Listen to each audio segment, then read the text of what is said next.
Kur niset me fushatën që të dy, premtimet mëdhaja edhe niset edhe punë, më dukte se do ta ndërtoni çajirin, domethënë katin e dytë çajirit, pasi kati i parë është përfunduar, është i ngulfatur.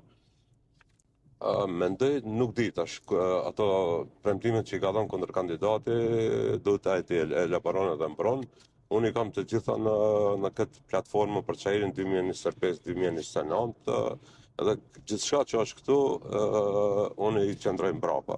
Për shkak se janë projekte të realta, të realizueshme, me konstrukt financiar të mbyllur dhe me afate të realizimit, nuk janë utopike, duke filluar nga infrastruktura nëntoksore, pra e them që do jetë komuna e parë shqiptare në Maqeni, që dy vitet e mandatit tim të parë, që do çon histori punën e infrastrukturës nëntoksore, ujësjellës, kanalizim, rrjet Vitin e atmosferik. tretë, Po. çajiri nuk do ketë probleme infrastrukturore. Do të thonë histori do jetë çështja e ujësjellës, kanalizimit dhe rrjete atmosferike. Çka do premtoni për mandatin tjetër? Jo, flas për infrastrukturën nëntoksore. Po.